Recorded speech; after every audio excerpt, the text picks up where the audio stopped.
Zadana je konzola sa 3 osnovna tipa opterećenja. Koncentriranom silom, koncentriranim momentom te jednoliko kontinuiranim opterećenjem. U ovom primjeru ponovo ćemo odrediti i nacrtati dijagrame unutarnjih sila.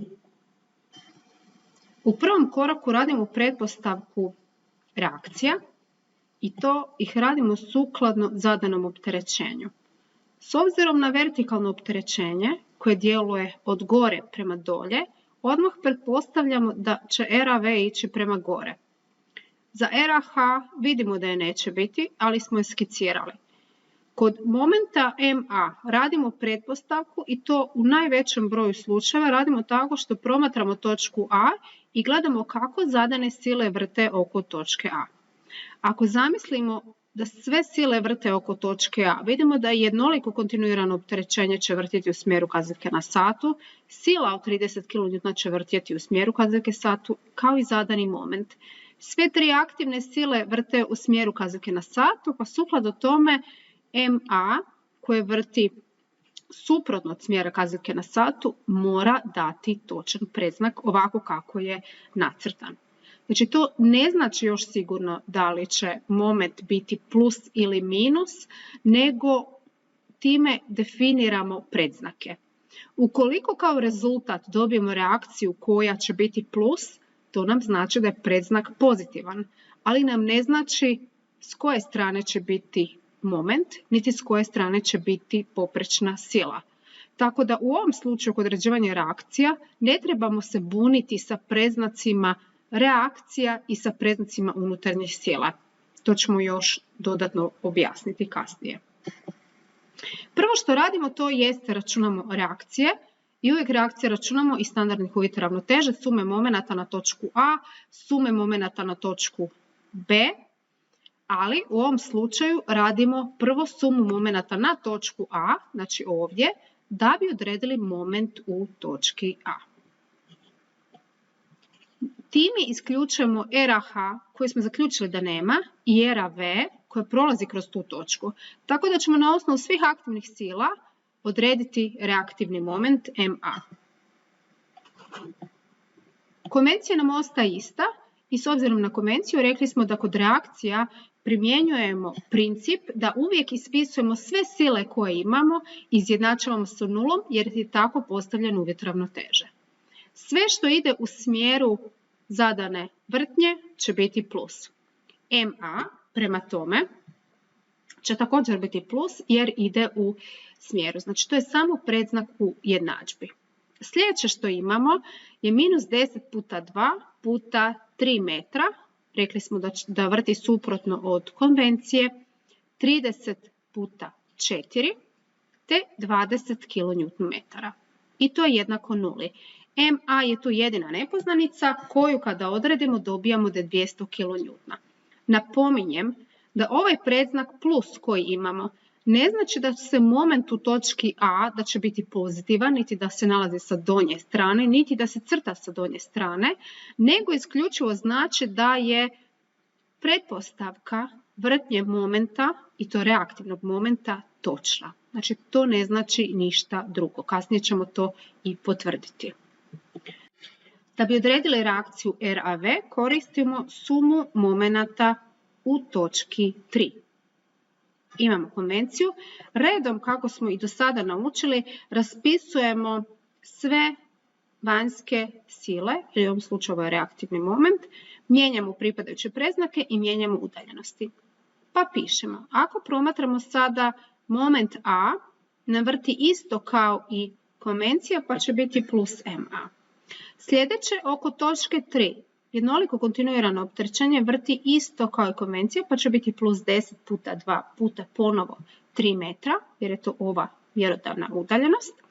Zatim sljedeće imamo 30 puta 2, to je u plusu i moment koji je i gore vrti u minusu, znači momenti su uvijek jednaki. Ono što nam je nepoznanica, to je RAV koja vrti u minus, minus RAV puta 6 da je jednako nuli. RAV će iznositi 50 kN plus predznak znači da smo dobro pretpostavili smjer. Kako smo već prethodno rekli, po sumi fx-a zaključujemo da nema RH, pa dalje u proračunima ćemo je jednostavno izostaviti. Kada radimo kontrolu po sumi fy, promotrit ćemo što će nam sve ući u to. Jedina plus y sila je RAV, dok su minus sila od 30 kN te zamjenska sila od jednolikog kontinuiranog opterećenja od 10 puta 2. Kada to sve uvrstimo i kada pogledamo vrijednosti da je RAV 50 kN, zamjenska sila ovdje 20-30, zaključujemo da nam kontrola zadovoljava, da je ravnoteža uspostavljena, te da možemo krenuti dalje na određivanje dijagrama unutarnjih sila. Ovdje još jednom samo napomena da ne bi došlo do pogreške. Kod reakcija pozitivna vrijednost znači da je dobro pretpostavljen predznak. Ne znači da će moment u A biti plus 200.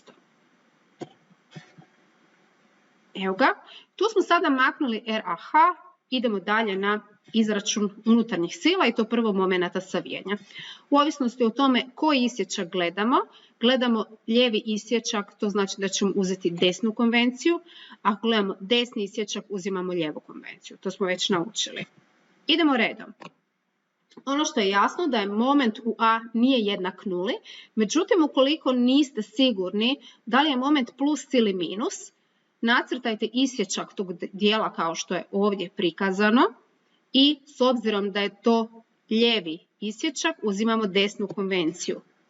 Tu sada nema sumnje da kad određujemo MA će biti minus, čim pišemo MA je jednako, će biti minus MA reaktivno. Ovo je namjerno napisano tako da možete razlikovati koji smo sada moment, ovo nam je moment koji crtamo, ovo nam je reakcija, ali će ići minus zato što vrti u istom smjeru kao i konvencija.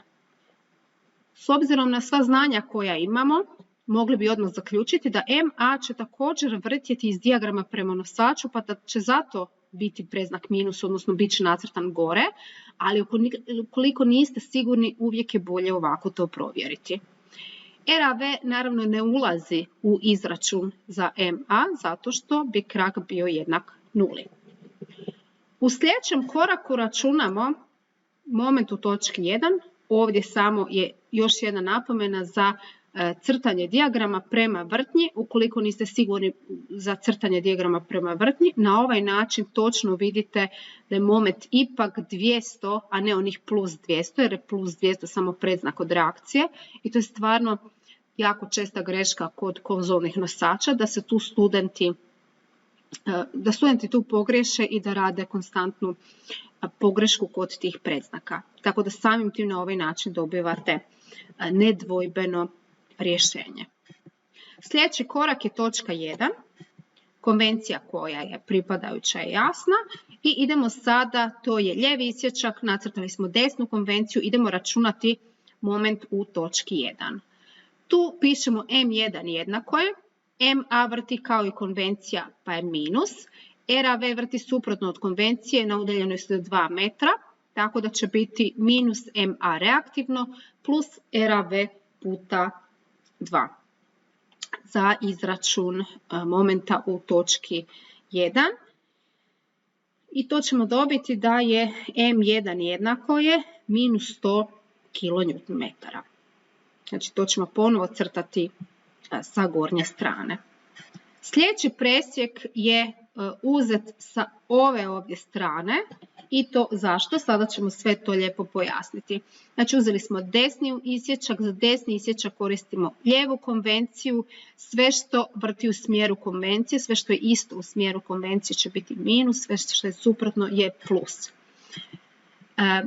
Biramo, kako smo već napomenuli, onu stranu presjeka na kojoj ima manje sila. Da smo uzeli presjek 2 i da smo gledali sada cijeli ovaj dio, imali bi moment, imali bi RAV puta krak, imali bi ovu zamjensku silu puta krak, znači imamo 3 sile. Ako idemo sa ove strane, onda vidimo da imamo samo koncentrirani moment i ništa drugo. I samim tim smo si olakšali značajno proračun. Pa pišemo M2 će biti jednako. Moment od 20 kN vrti u istom smjeru kao je konvencija, pa je minus 20 kN. Jasno je da mora biti jednako sve do točke 3. Na tom dijelu moment će biti konstantan, minus nam znači da ćemo crtati sa gornje strane. I tu je izračun za momente gotov. Idemo na sljedeći korak, izračun poprečnih cila. Nacrtali smo predznake konvencije i idemo redom računati. Kada presjećamo sada na mjestu točke A, jedina sila koja nam djeluje, koja radi poprečnu silu je RAV. Kako smo presjekli ovdje, RAV, uspoređujemo sa ovom konvencijom, vidimo da su suprotne, pa zato imamo plus. To će vrijediti sve do točke 1. Zašto u 1 ne pišemo lijevo i desno, iako je vidljivo da će doći do promjene, zato što tu ne djeluje koncentrirana sila. Poprečnu silu u točki 2 moramo gledati lijevo i desno, jer tu djeluje koncentrirana sila.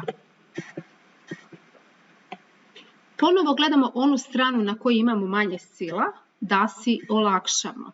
Znači nismo gledali presjek 2 na cijelom ovom dijelu, izbjegli smo recimo cijelu ovo jednoliko kontinuirano opterećenje, odnosno zamjensku silu, tako da u presjeku 2 moramo gledati V2 lijevo, pri čemu u lijevo nam ulazi u obzir sila od 30 kN i ona će prema svom predznaku koji je suprotan od konvencije biti pozitivna, a s druge strane u V2 desno je jasno da nema niti jedne sile. Znači jednostavno na tom cijelom dijelu nema sile i to je jednako V3. Idemo crtati dijagrame. Ovo su svi momenti. Vidimo da su svi negativni, što znači da nakon što povučemo nultu os, sve crtamo gore. Vodimo računa da će ovdje ići parabola drugog stupnja, da će ovdje biti konstantna vrijednost i da ovdje imamo neku vrijednost prema gore, pa ćemo na kraju sve to i provjeriti. Znači crtamo minus 200, ovdje je minus 100, parabola drugog stupnja, konstantno i prema dolje. Dodamo vrijednosti i pobojamo. Označena parabola drugog stupnja. Kod poprečnih sila idemo, vidite vrijednosti, vidimo da su sve pozitivne. Krećemo sa reakcijom A, RAV. Kako je ovdje pravac, ovdje će biti konstanta. Kako je ovdje parabola, ovdje će biti pravac.